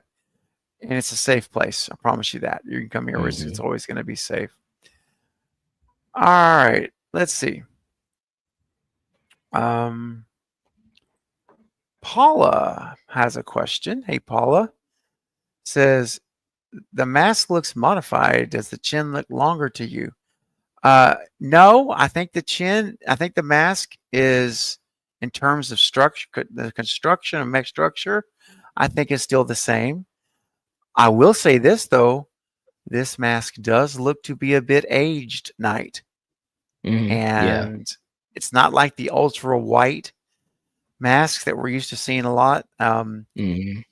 So now I don't know. It almost, because, you know, with Scream 6, they really ruined the aged mask. That should have been Stu Macher under it. I know, man. We were. It just makes me think of the journey we had, you know, up to the opening of Scream 6, and then seeing, you know, what we saw. I agree. They kind of threw that hat out in the audience already. But there's nothing to say that this mask can't have its own interesting design. Yeah. You know, as far as being aged or what have you. No, that's right. And it definitely is darker. It's like an aged look. Yeah. Now, maybe Kevin is gonna, maybe I'm wishing for stars, but maybe Kevin was like, you know what? I'm going to do this aged mask the right time, the right way. I'm going to do what was presented, but I'm going to do it better. And it's actually going to be aged with Stu. There's a reason for it. Like he's going to be in the mask. I don't know. I'm probably, I'm reaching for the stars tonight, but you and I both believe Stu is alive. Yep. Yeah, and I do. So, hey, I'm going to stick with that. And you know what? I'm going to do something here I haven't done in a long, long time. I actually got a message or a comment on the video. I don't remember which one it was. It came in yesterday. I think it was like last night I got it. And they said, hey, why don't we ever play the Stu Train song anymore? And I started thinking about it tonight. And it has been a long time. Like a long time. So I told that person, you know who you are. I said, stay tuned for the next live streams because, I think it's time to bring it back. So guys, listen, I'm going to put this out there now for you. So I'm going to play the Stu Train song, and Night and I'll get a drink of water, and check this out by Jack Stannis, who used to be a big part of the family here years ago for a long time, and hope to have him back one day. Surprise everybody. But this is the Stu Train song, the official music video for the Stu Train. So if you are on the Stu Train, I think you're going to love it. If you're not, that's okay. Hang out for 2 minutes. We'll be back. And we're going to continue the discussion as we start to wrap up in a few minutes. So enjoy this Stu Train official song. Here we go. Hello, listener. This is Mike Vaughn, and you're on the Stu Train. Enjoy it.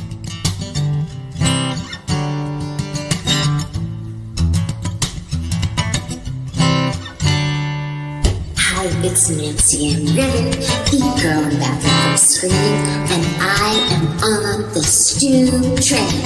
Stu. On the Stu Train. Get your ticket on the Stu Train. We got craving something scary on the left and I'm on the right. On the Stu Train. Get your ticket on the Stu Train. We got craving something scary on the left and I'm on the right.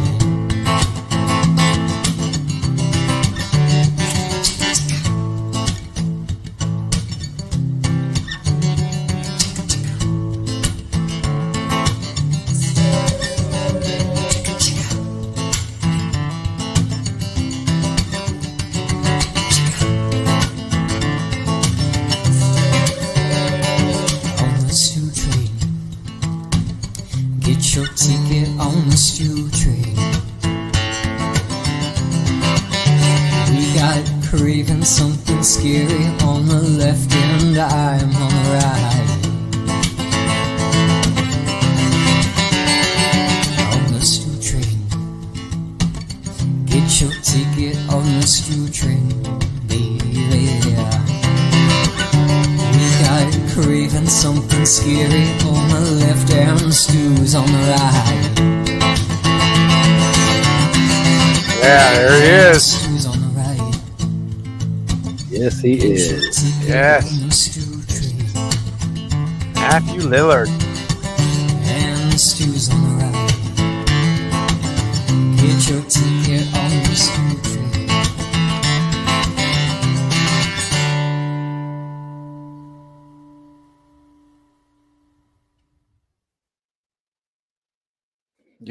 Yeah. There we go. It's been a long awesome time. Wasn't that great, man? When I say something, man, we've had a lot of great moments, talking about a lot of great things, and obviously, that was a really special memory. And just hearing the song and thinking about that time period, with everyone, Jack obviously included with that big time. the Stu Macher trial, all those different things just kind of go through my head. And I think about all the good times and the fun, and just it was a great memory, man. That was really cool. It was really, really cool to see that. Yeah, and I feel the same way. It was because it's been so long. It's like it was like taking a step back in time almost for a minute, and just there was like a that period of time. It was so much. It was so Stu. It was like it was level 11 out of 10 levels. We were just going at it after it. Yeah. And the Stu Train, that's where the Stu Train will. I've been on. I've always been a Stu truther, but the Stu Train was really built during that period of time before the song was written, obviously. But that and you know what? Speaking of the Stu Train night, I don't do this on every live stream. Every once in a while, and now I'll throw it out there. But I am going to offer tickets. You have a ticket. You got your ticket to the Stu Train. And for those watching, you may not realize this, but there literally is a Stu Train ticket. And I'm going to make it available for the last, 10 minutes, 15 minutes, whatever we're doing, these last few minutes. And for just a $5 super chat night, that's it, just a $5 super chat, you can buy your own Stu Train ticket. Look at that beautiful ticket, man. There it is. That's your official ticket to get on the train. It's virtual, meaning you can put it on the background of your phone, of your laptop, desktop. I had someone literally last week, Chris, Everett, Primetime Chris, who may still be here. He was here on the stream earlier. Messaged me. He bought a Stu Train ticket for $5 right here as a super chat, and he messaged me a picture night, and he printed the ticket out and had it displayed in a frame next to his Ghostface collection on his cabinet, and it looked amazing. Yeah. So like I say, I don't do this every stream, just every now and then. I mean, I waited till now to even think about it. Inspired by the song, I guess that's why I was like, you know what? Let's bring out the Stu Train ticket. It's been so long, But anyway, guys, if you'd like to own this, you can have this ticket. It's official, only available here on my channel. It's for only a $5 super chat, and just say, hey, I want my Stu Train ticket. But you can also ask a question, or if you want to give one of your theories, guys. Listen, this is the time to do it. We got over 70 people here tonight.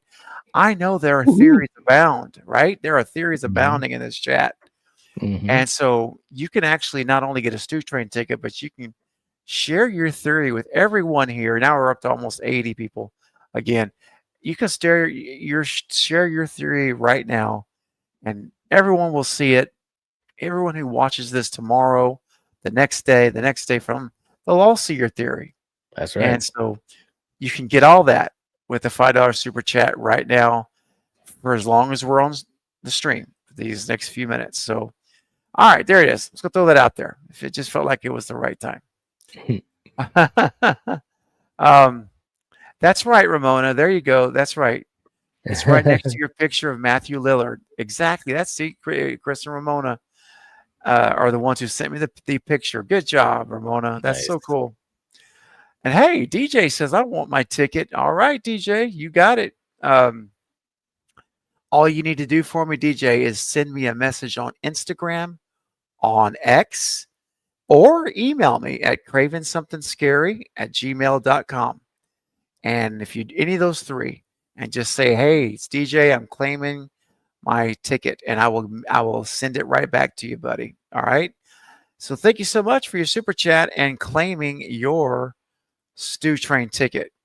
You got to have a ticket to get on the train, Knight. That's right, man. You can't just hop on. No freeloaders. No freeloaders, man. You got to do it. Got to have a ticket. All right. Oh man. Let's see. Give me a say. Knight, can you share something else with us about? Give us one thing about Scream 7 that you don't want to see happen in the movie, or you don't want to have in the movie. Well, the one thing I don't want to have, well, obviously, conversely, it's one thing I want to have. The one thing I don't want to have is a poor mystery, a poorly written mystery. I would Yes. absolutely love to be able to be watching this film. And we just talked about this very recently with another movie. But I would love to be watching this movie and with, at least whatever, 20 minutes or so left, still not knowing what the heck is going to happen in this finale. That would be amazing if they were able to pull off something like that. And I think it's quite possible. That would be really cool, Yes. So I just hope that with Mhm. all of the talent that we're going to have in this cast, I just Mhm. hope that the story hits, because a poorly written mystery would be Mm. such a bummer. It'd be such a bummer. Oh gosh, bro. I second that. This is probably the number one thing I don't want to have happen either, is to Mm, have a poorly written mystery. This is because, remember, Scream is supposed to be a whodunit slasher. right. It's a whodunit. Hmm. And I mean, we don't need to go back and spend time talking about the first four, but they were Hmm. brilliant.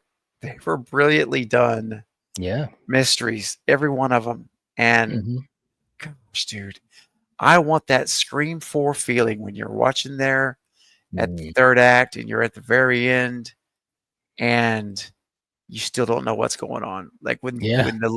when Jill pulls off the mask. Oh My my my jaw gosh. dropped. My jaw dropped. I was like, "Are you kidding me?" Because I love Jill so much, and I was so on board with her in that film the first time I saw. I mean, I'm still on board with her, but the first time Yeah. watching it, I was just so in her corner. And when she pulled the mask off, it was like the rug was pulled from right underneath of me, and that was a Me great too. feeling. Yes. Yeah. It was such a good feeling. I'm like, Hmm. this is how it should be for every Scream Hmm. movie. This is what it's supposed to be like. It catch you up. Yeah. You would never pick Jill. Yeah. Just incredible. Hmm. And my jaw dropped too in the theater. I actually watched it with my sister. She was Hmm. with me. And when that happened, I looked over at her and I was like, I was just like, I could not believe what's happening. It was beautiful. And then to go Yeah. on and see the level of depravity Hmm. that Jill displayed in the Yeah. coming scenes, Hmm. just incredible. Yep. Wow. Um, and hey, we got another super chat from DJ. Thank you, DJ, for another $5 super chat. Now, he asked the question, with all these movie set picks, does it take away from the suspense of the final product? I guess maybe since I'm posting these pictures, I should go first, maybe, or not. No, you go ahead. Yeah. Now, just tell me your thoughts, then I'll finish with my thoughts on the whole pictures thing. Well, I don't think it takes away from the suspense, because the one thing that we've learned, especially Hmm. with these last two films, is that there's so Yeah. much that is taken out of context, when you see a Mhm. picture. And, even without a picture, a fan can sit there and just, roadmap this whole thing out and try to, just obviously, once you know the cast, and of course we always know that with the start of all of the films, once you know the cast, someone could go into all the numerous and dozens and dozens and dozens of scenarios about who's what and who does what and when they do it. So I don't think these set pictures, I don't think they take away from the suspense. I think it's all about the fans themselves and how they treat that information. Mhm. Like you said earlier, Stephen, you are choosing to kind of not focus so much on who is Ghostface right now. You're kind of gonna Right. let things ride out a little bit more. And I think That's that right. I agree with that way of handling it, because that also allows me, well, number one, as a content creator, I have, things to look forward to and things to tease out. And as Yeah. a fan, I don't get buried under, so many different possibilities, and almost taking a little bit of the fun out of it too soon. So Bingo. Yeah, right. It's like I don't want to think about who the killer is now. It's just I want to, and there's no disrespect to those who love to do that quickly. That's fine. You go, you Yeah. do it, you go for it. Mhm. But for me, man, that's to me like something I want to do when we get down to the last couple of months. Yeah. Then I'm gonna be like, Knight, I'll have you on, and we'll get, and I'll be like, tell me, it's time. Let's Mhm. start talking about killers. Who is it? What do Right. we think? And then that's to me, that just feels better. I like to. Yeah. That's so far down the road for my brain. I'm like, I'm not even gonna go there.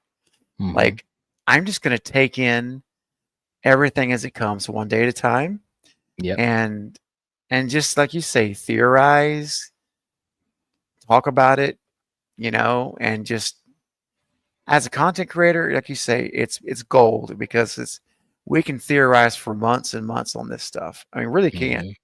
Yep. And as a fan, it's gold too because it just gives you more time to get pumped and amped up and ready to go for the movie to come out. So anyway, it's a Mhm. win-win in that situation, I think. But Mhm. all right, DJ, thank you so much, man, for your super chat. I really appreciate that. Great statement. And my statement is very much with what Knight is about that. I don't believe I'm only going to speak for what I'm posting. I know anyone else posting, I can't tell you at all what they're thinking, but for everything you're going to see on this channel, I promise you it will never be a spoiler. Number one. And what I mean by that is I will never reveal anything connected to the storyline. I will never reveal anything spoilers connected to characters. If you take out characters and the storyline, what's left? Just locations, pretty much. And Yeah. the only exception to that is Ghostface, because we all know Ghostface. Is anyone surprised that we're going to have Ghostface in Scream 7? I mean, is Nope. that a surprise? I don't think so, man. Nope. No. And the reason that I showed the images and the little clip of him walking is because it does not involve any other character, no storyline implications other than a chase. Are we surprised there's a chase in Scream 7? No. I wouldn't think I would. No, there's no way. So that's how I chose to handle it. So I guess my answer to that is the suspense the suspense is not in pictures of locations. Suspense is in the story and the writing. Mhm. And as long as that's intact, all you're seeing here is just where that suspense is going to play out. But there's Mhm. no context to any of that stuff.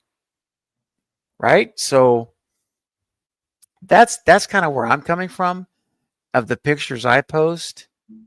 So it's just I hope that doesn't ruin it for anybody. But I always say it like this too. Each of you and though everyone has their own threshold.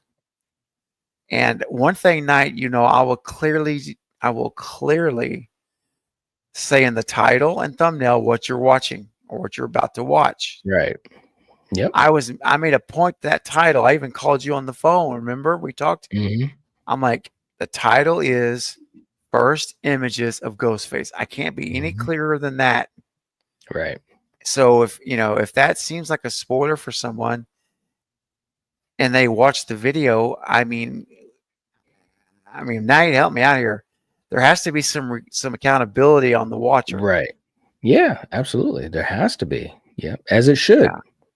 Yeah. Right. Exactly. I mean, I make sure, and I always make sure to do my part, and that is being upfront with what the video's about. Mhm. So anyway, I'll move on from there. Hey, real quick, DJ, how about that? DJ just joined the channel. All right. As a new Cravenite, welcome to the first cut level. It's great to have you back in, DJ. Much appreciated. Back in the fold again. Appreciate Back in you, the buddy. fold. Back in the fold, Knight. All right. That's right. Woohoo. All right. So, guys, we're we're going to start heading on towards the exit door here. It's almost 9 o'clock Central, 10 Eastern. So, Night, for these final 5 minutes, and we'll shut it off. Tell me now, we've talked about mystery. We both want the mystery to be strong. Character development, strong. And in terms of Ghostface, I guess, how many Ghostface killers do you want to see in this movie? Well, we had our cake and we ate it too in 6, man, because we talked about a cult. Right. We Yep. talked about more than one Ghostface, more than 2 Ghostface killers. And we also got a reveal in the beginning. We even talked about we man, we nailed it, dude. we should have went to Vegas because we would have done all right. But as far as killers, how many in this? I'm open to anything more than 2. I definitely I'm in the car of cult. So that could be, a handful. I don't need it though. If we only have 2, I'm okay with that. If we only have 3, I'm okay with that. All But right. we can't have just 1. We just can't do it. We can't do agree. it, and we never have, in my opinion. So We never have. Exactly. We Why never start have. now? why start now? It's never been done. Harry Potter aside. But no, Yes. but I think 3 is a sweet spot, but I'm really digging this idea of the cult coming to fruition. And that doesn't necessarily mean that all of the Ghostface, I guess we could call it maybe even accomplices, they may not all be in the costume, That's right. But they could still be a part of the quote unquote cult. So I'm open to some interesting things like that. Again, that's another way to push forward and do some fresh takes. So but as long as it's I don't think they'd do 1, but I think it has to be at least 3. At least 3. I think 2 is a little too simple. But yeah, I don't know. It's a tough one to answer because we got so much in 6. It's like, okay, so where do we go from here? I mean, it was crazy. Yes. Yeah, it was.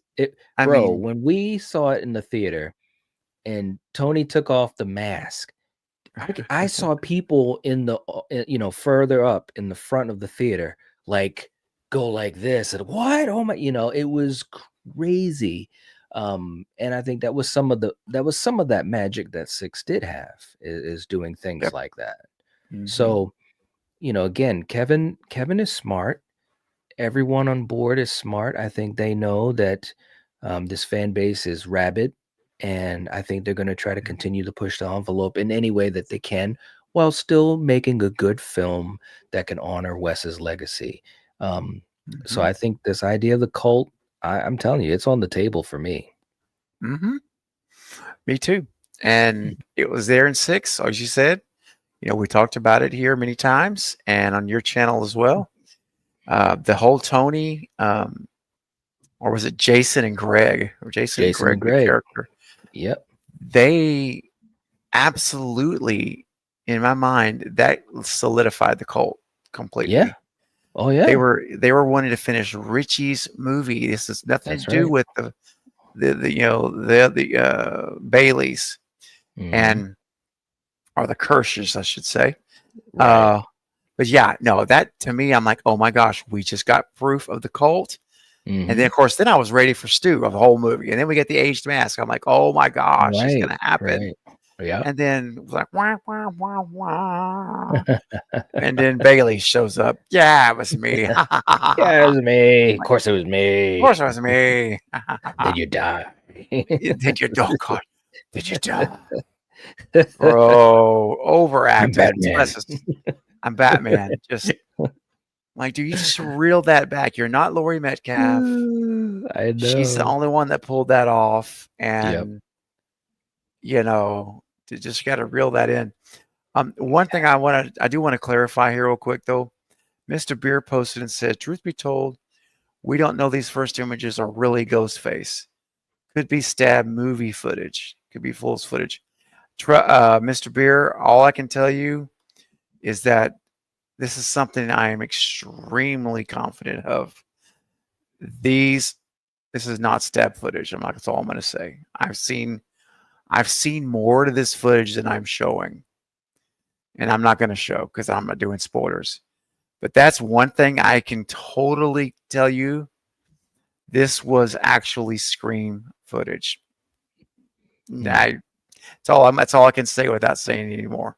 Mm-hmm. So I think that's enough. What you just said, it pretty much says it all.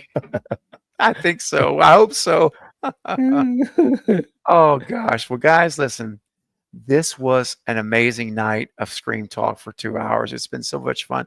Night, I have enjoyed this so much. I hope you had a great time being here, man, tonight. Oh, absolutely, man. This was great. And it was, again, getting the chance to hang out is always a pleasure. And the community, the family is always really cool. And we get to talk movies. We get to talk Scream. I mean, and we're Heck getting yeah. we're getting going, man. We're getting going. And so it's exciting. It's really exciting and cool.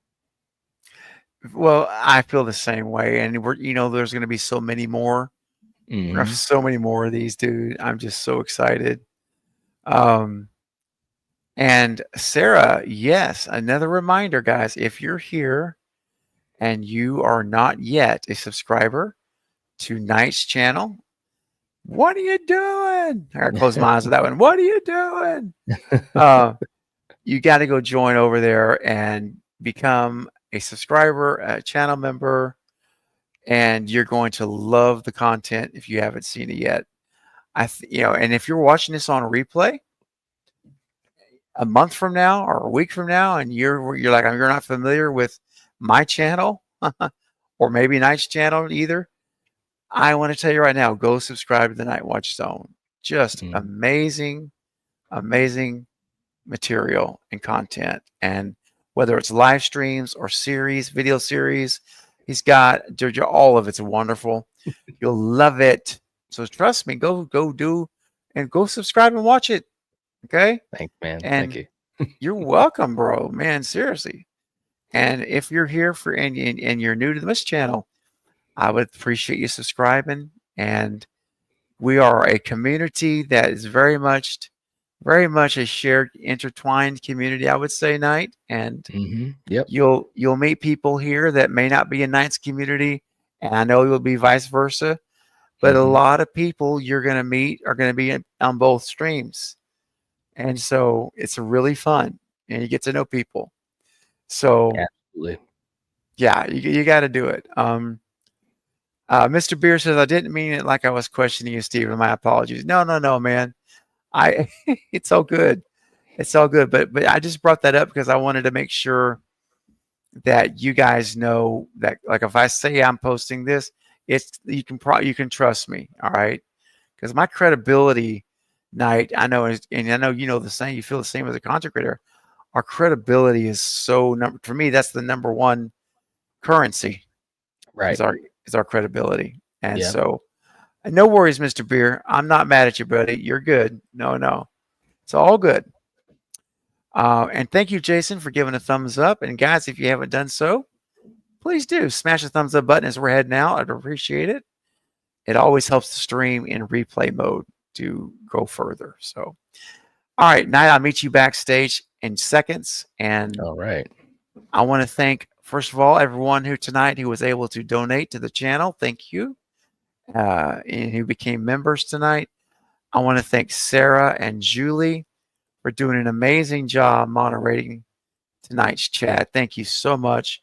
You did a wonderful job as always, and I appreciate you guys. Be sure you guys in the chat give some love to Julie and to Sarah, and tell them thank you, because they greatly help me keep the environment the way it should be in the chat. So they're huge helps, and they're great friends. So much love. And for all of those of you watching, period. Thank you for being here. It's been a great night. And trust me, we'll be back very, very soon to talk Scream 7. So stay tuned. See you next time. Good night, everybody. Good night.